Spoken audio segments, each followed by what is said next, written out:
So I'm continuing in the theme, and if I haven't hit any of you yet, probably I'll get you tonight. There's kind of four different big flaws I think that ministers deal with, and this one is very common. And I'm picking on the Apostle Paul tonight, because I was just doing a life group study with my own life group, and we covered a passage that really kind of, I'd read it before, but it shocked me a bit, out of Galatians. We'll get to it in a minute. But I see Paul having an issue with being driven, or another word is a workaholic. Now, I'll give him the benefit of the doubt, because I think he had lost time to make up. He had persecuted God's church and God's people. And I believe he was on a mission of redemption to some degree. He was trying to make up for what the damage he had done to God's church and God's people. So he didn't have a lot of time to spare. I think his whole life was given to ministry, but that can be seen as worthy and worthwhile effort, but also it comes with troubles. So, and of course, I remind you that I speak with a wee bit of exaggeration to make my point, pastorally speaking. So you're fine to disagree with me all you like. This is my opinion and my interpretation. Take it for what it's worth, but I do speak from the heart, and frankly, I see all four of these characters' issues in my life to some degree. So this one I've had to deal with also. So I look at the many phrases in Paul's letters that point to someone that has a driven personality, or one that rarely rests because of all the work he has to do. I think he was trying to make up for lost time, and he didn't have a lot of time to spare. He didn't know how long his life would be, so every hour, every minute, I think, was devoted to discipling people, training leaders, putting in place elders, equipping, evangelizing, starting new churches. That was his task as apostle to the Gentiles.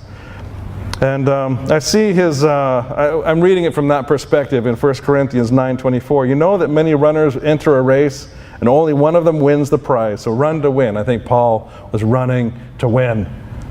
Athletes work hard to win a crown that cannot last, but we do it for a crown that will last forever. My brother-in-law he's a teacher in high school, and he's in a last chance school. In other words, all of his students have been kicked out of other schools. And if they don't make it in his school, they're kicked out of the system altogether. So his program is based on athletics. They run 13 kilometers a day in his program every day, and they go on marathons. He's taken some of the youngest runners to the Seattle Marathon that's ever run. His son actually even though it's illegal to be under 15 years old, his son at 9 years old finished the marathon ahead of a lot of other people this last year in Vancouver, Sun Run. He's taken his class to climb Mount Kilimanjaro. These are latchkey kids. They're native Indian kids in the inner city with one parent, and the other parent, or one alcoholic parent. People donating money to them usually get spent on alcohol instead of on the kid for clothing. But I can see him, he runs marathons all the time, and I see him inspiring his kids. I see Paul trying to inspire us to run. I don't run without a goal, he says, and I don't box by beating my fists in the air. I keep my body under control and make it a slave so I won't lose out after telling the good news to others. He's almost out of breath. No doubt he accomplished a great deal. But I think that when you're a driven person, it's easy to become harsh and impatient with others who are not so driven. And this is what kind of caught my attention in Galatians chapter 5. You were running the race beautifully. Who cut in on you and stopped you from obeying the truth? He was dealing with some legalist people. He was dealing with those that promoted to be a good Christian, you had to also follow the law of circumcision. So he says, such an influence does not come from the one who calls you. A little yeast spreads through the whole batch of dough, Galatians 5, 7, 8, 9, 10. And I'm confident in the Lord that you will take no other view of this. However, this is where I find him a little bit harsh. I don't know about you. The one who is troubling you will suffer God's judgment, whoever he is. And as for me, brothers, if I'm still preaching the necessity of circumcision, why am I still being persecuted?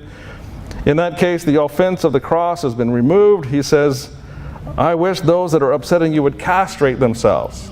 You're like, that's a little harsh, Paul. But I think you see, someone's messing with his work. Someone is undermining him and destroying all of the hard work that he has done. And he's frustrated that someone would come in and ruin things. So when is it okay to be harsh with your people? When can you publicly tell your people that they should castrate a troublemaker? This is in the text forever. Paul, I think he went a little far, and we have proof. At times he went even beyond what God had told him and put his own opinion as gospel truth. And this still bothers me a wee bit. And I try to be very fair to the text and a good student of the authority of the Scripture. 1 Corinthians chapter 7, verse 8. Paul is waxing eloquent about unmarried widows and women's roles, and he says, I therefore to the unmarried and to the widows say, it's good for you to remain as I am, single. But if you do not have self-control, let them marry, for it is better to marry than to burn. And to the married I command, not I, but the Lord, a woman not to be separated from her husband. But if she is indeed separated, let her remain unmarried or be reconciled to her husband, and the husband is not to leave his wife. And here's what bothers me a little bit. But to the rest I say, not the Lord. If any brother has a wife who does not believe, I'll just stop there. Paul felt that because Jesus had not specifically addressed this topic, that Paul's opinion was to be considered a command to the church. I'm not saying it's less authoritative necessarily. I have a little trouble. The danger I see is this. Have you ever been too busy to pray? Got a lot of stuff going on. You're working hard. You're juggling 10 things at one time. Demands are on you, and you've got to come to some decisions. And instead of taking time to stop and pray, you just go with your opinion instead of seeking the Lord's opinion. You give your opinion to the church to make a decision, but you actually have never even asked God what He thinks. Do you ever think that because you have been in ministry for a very long time and have had many positions of influence, or because so many people seek your advice and wisdom, that you can speak on behalf of God without asking Him directly? It's a lot easier, it's a lot faster if you don't pray. Just give your opinion. It's kind of what I'm saying, that I think Paul, not that he overstepped the bounds, but there's a danger in speaking for God without actually checking with God first. That's what happens when we're too busy, when we don't have time to stop. Sometimes when we are working extra hard for God, we can also be impatient with those who are not working much at all. I see this in 1 Corinthians chapter 3. It's kind of fun because I see Paul's frustration coming out. He's working hard. He's given his whole life. Everything he does. It's not me who lives, it's Christ who lives in me. And I'm running the race hard. And you should be running. You've got to run to win the race. He says, my friends in Corinth, you are acting like people of this world. That's why I could not even speak to you as spiritual people. You are like babies as far as your faith in Christ is concerned. It says, I had to treat you like babies and feed you milk. You could not even take solid food, and you still can't. Shame on you, kind of thing. Because you are not even spiritual. You are jealous and argue with each other. It proves that you're not even spiritual and that you are acting like people of this world. Have you ever wanted to just say that to your people?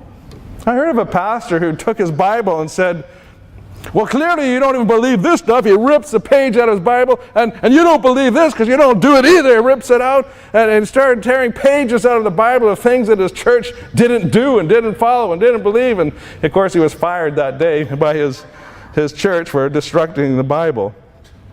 Paul is saying, what's wrong with you? You argue and fuss and are jealous and are acting childish. Grow up already. You're not even acting like Christians like you say you are. I see this as a frustrated pastor who is working hard, who's doesn't have time to waste, and he doesn't want to backtrack and start over again with people that should know better, grow up, act your age, be Christian. Impatience with others is often the characteristic of a workaholic.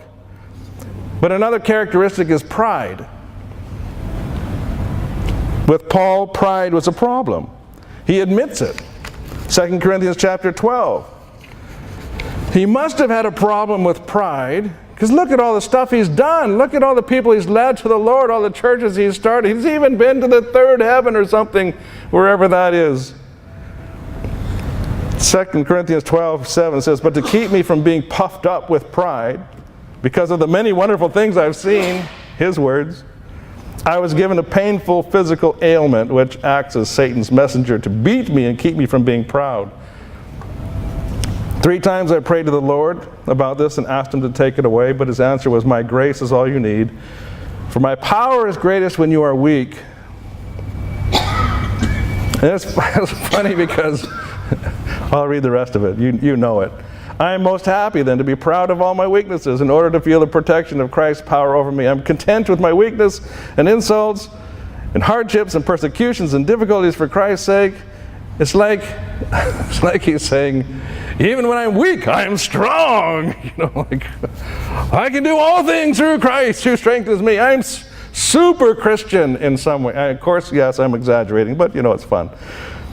Those of you who've been in ministry for a long time, do you get more gentle with age, or do you get more impatient with your people? Any volunteers there? More gentle. More gentle? Do you understand people a lot better? You're more forgiving? I find I tend to be the more frustrated because, I don't have time to waste here. You guys get on board. Let's move. Why are we wasting time? I know what we should be doing. Why do you sit there, debate and argue and talk about all these things all this time? Why don't you just trust me to lead? But I don't consider myself a workaholic. My brother is. My dad is. But I said, I don't want to die early of a heart attack, so... I think I get impatient when, especially that what you've mentioned, when people I've been working with people maybe a longer time, and I think they should already be getting it, and then they don't. It's not that I'm impatient. It's from person to person. Some people, okay, I'll be patient, but some people I know they should have already gotten it, and then you still have to change the nappies and you get, grew up already. I had a pastor, I was at a pastor's and wives retreat about 3 weeks ago, and he wanted to talk to me, and I'm sometimes suspicious when people ramble on and on and on and never actually have a question.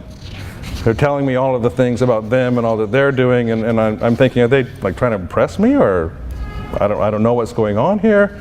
They're taking my time, but they're not actually asking anything. And so I interrupted him. I said, "Do you actually have a question?"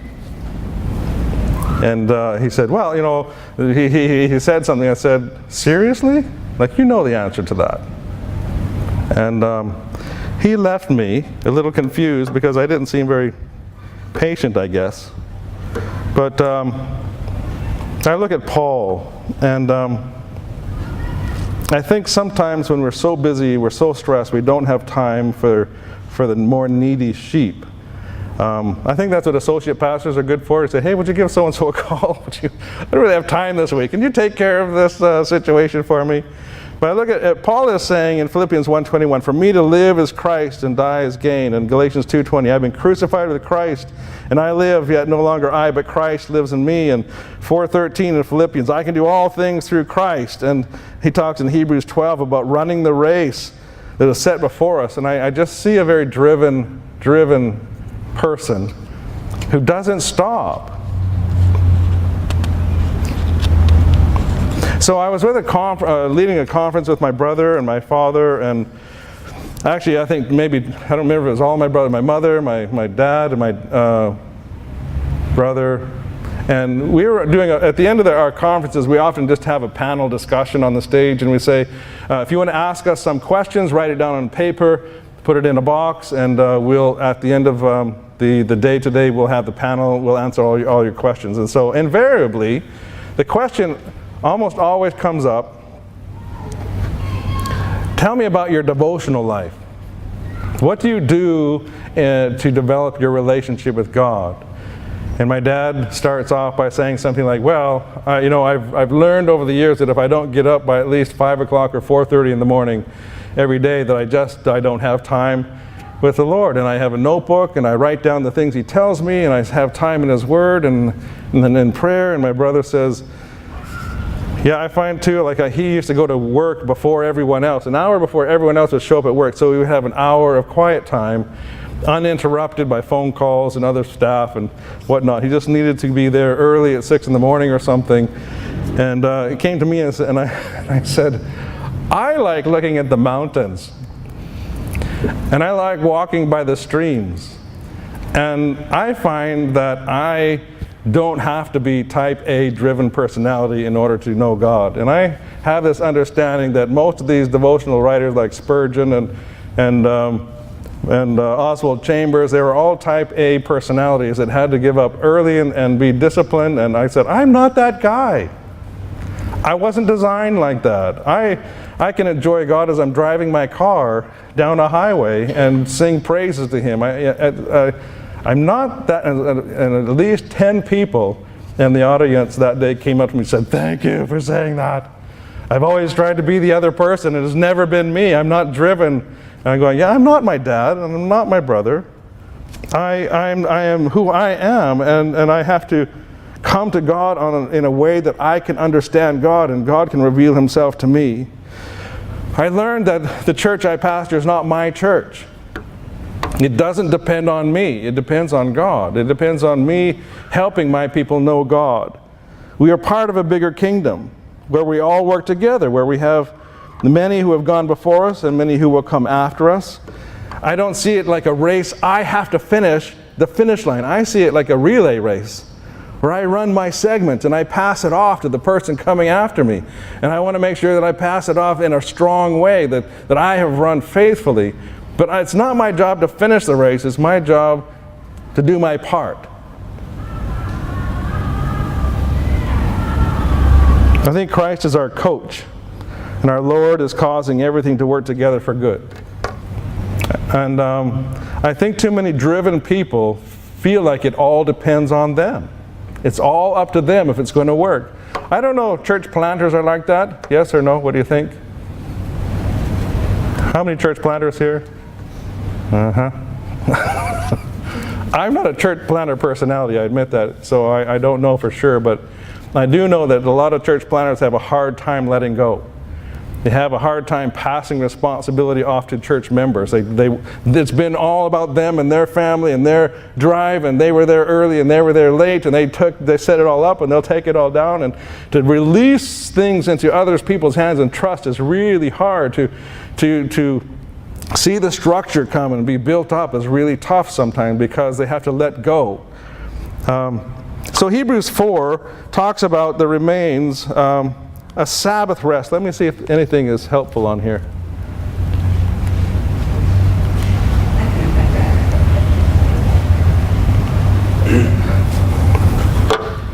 There remains a Sabbath rest for the people of God, Hebrews 4, 9, and 10, because the one who enters God's rest has himself rested from his own actions, just as God did from his.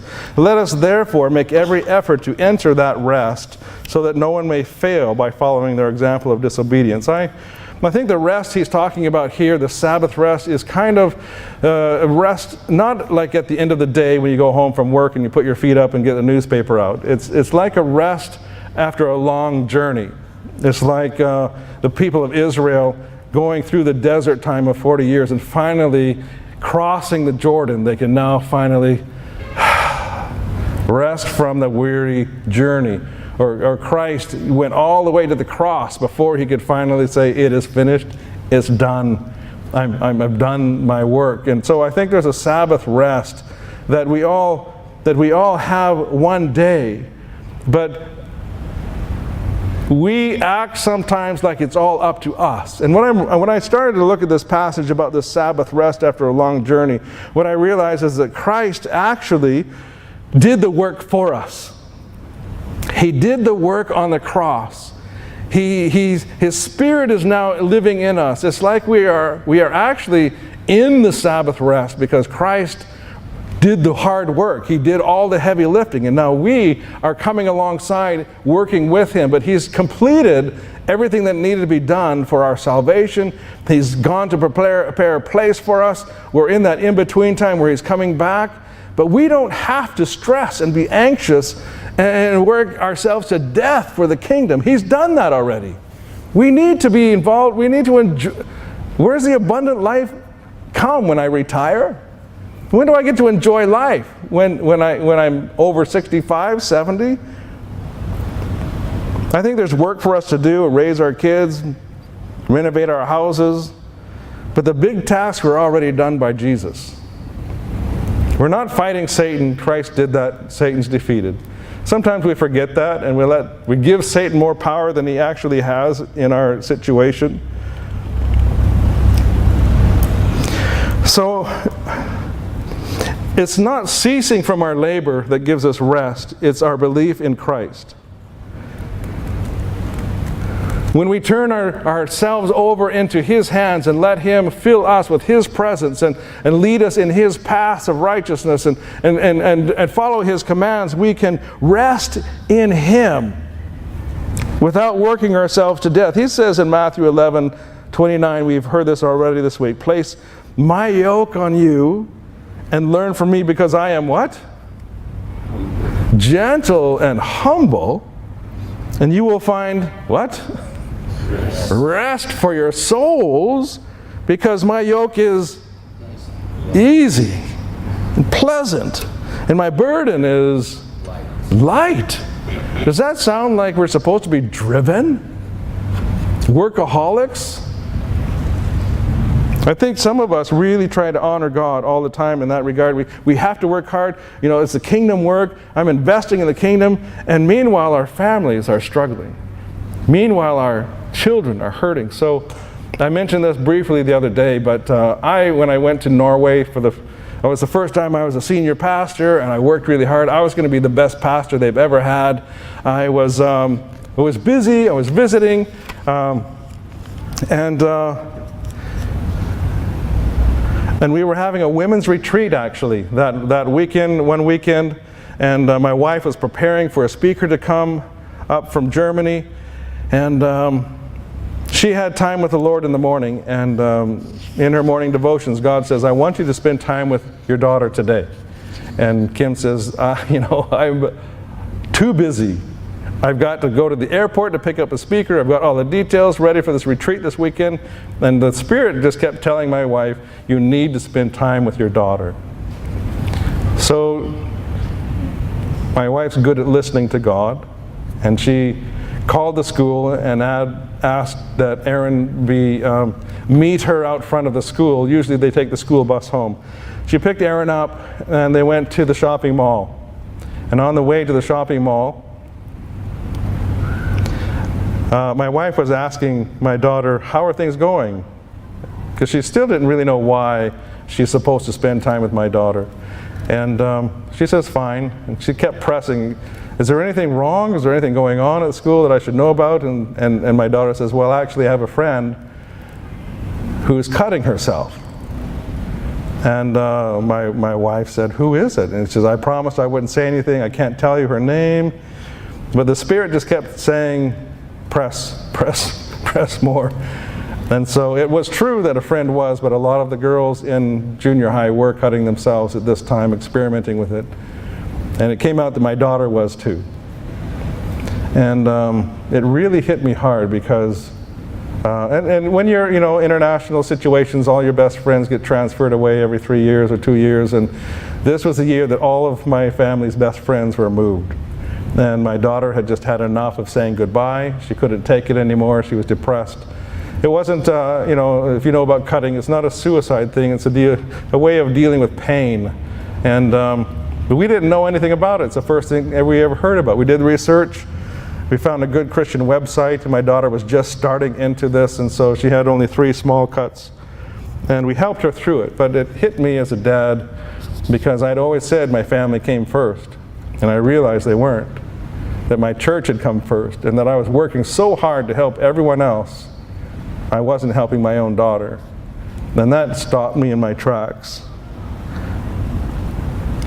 When you are not rested, you are not spiritually and physically, you are spiritually and physically and emotionally tired. Not just tired, but in every way. And it's hard to fight against temptation when you are not rested. It's easier to sin when your resistance is down.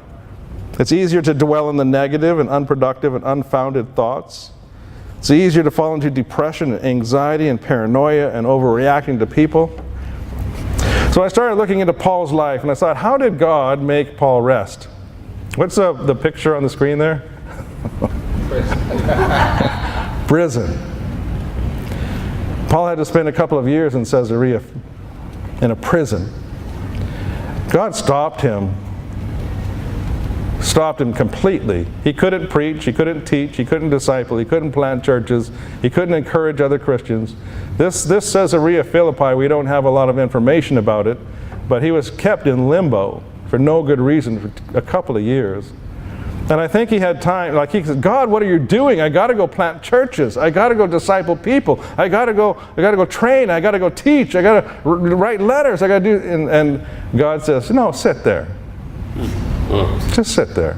Just relax.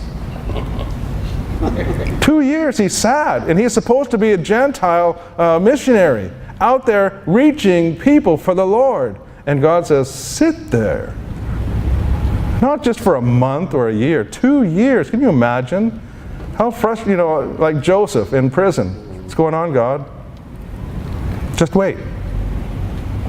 It's not about you. It's about my plans.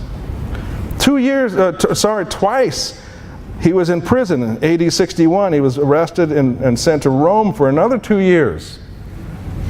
And what had happened in those 2 years? What letters did he write? Letter to Colossians, written to defeat the heresy that had risen in Colossae. He wrote to the Ephesus church, reflecting his concerns for his beloved church, that they would understand the great doctrines of the faith. He wrote to the Philippians, Paul's most joyful letter. References to his joy abound on the pages. The 4th prison letter was written to a friend, Philemon. It's a plea for forgiveness. I'm glad he was in prison in Rome. We wouldn't have had some very important letters, but God said, stop. You're done with the missionary journeys for now. Reflect. Rest. So as he was in Rome, it says he began to just look, he started to look around. Where can I have influence? Where can I have impact? It says that he was known throughout the whole Praetorian Guard in Philippians 1:13. The Praetorian Guard was the body of 10,000 specially trained soldiers of Rome. He was known throughout Caesar's household. Talk about having influence right to the top echelons of society, all because he stopped for a moment. He looked around to see where he could have influence. He wasn't traveling, he wasn't preaching, he was just being an ambassador for Christ.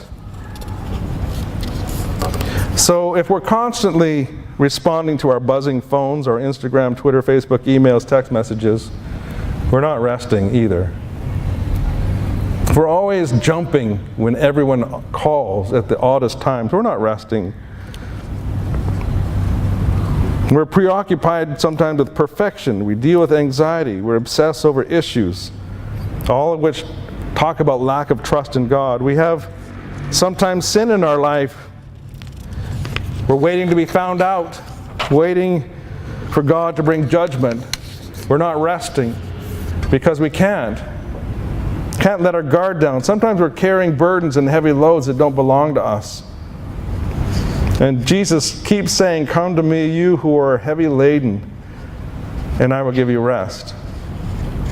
Be still and know that I am God.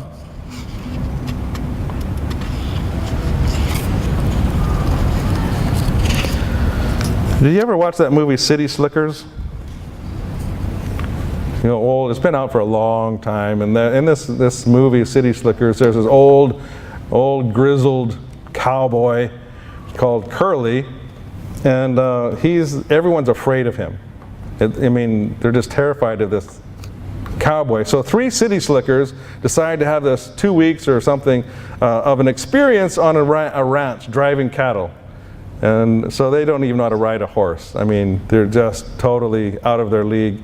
And they come along this grizzled cowboy who doesn't ever seem to sleep. He always stares into the distance. And eventually this curly guy says to one of the characters, Mitch, he says, do you know what the secret of life is?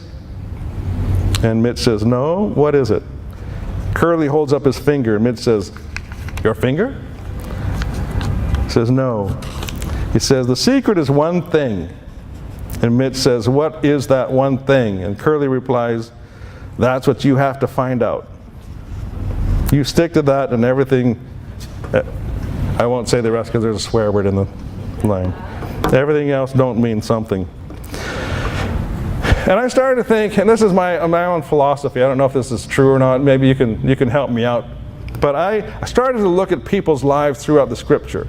I looked at Moses and Noah and Jesus and Paul, Mary, Jeremiah, David. And I started to notice that they all had one thing that they were noted for. Moses led the people out of Egypt. Noah had a job to collect animals and care for them for nearly a year in the ark. Paul was to spread the gospel among the Gentiles. Mary was to be the mother of Jesus. Jeremiah was to faithfully speak the words of God to his people. David, a little bit more complicated, but he was that Renaissance man and did a little bit of everything, but he was to be the king. Jesus, one thing was to head to the cross. And I started to think, I wonder if we're all supposed to be known for one main thing. One thing in our life that we stand out for. Maybe we were a godly person. Maybe we were a wise counselor. Maybe we were a great church planter. Maybe we were whatever it is that we were called to do. And sometimes we're so busy doing so many things, we never focus on the one main thing God called us to do. My dad's known for writing Experiencing God. His whole subsequent ministry has been related to that. My brother wrote a book called Spiritual Leadership, and he's constantly helping people in areas of leadership.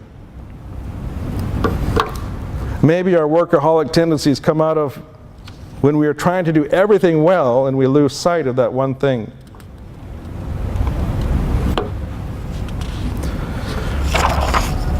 So I do know that God sometimes gives pastors heart attacks and strokes, a cancer diagnosis, whatever it is. Sometimes he says, stop. Be still. And some pastors can't handle that. They have to be busy. They have to be working all the time. They can't rest. And they're trying to prove something to somebody, but I'm not quite sure who. And they don't know actually how to rest. I don't know if I'm gonna. There he is. Old Curly and Mitch. One thing. One thing.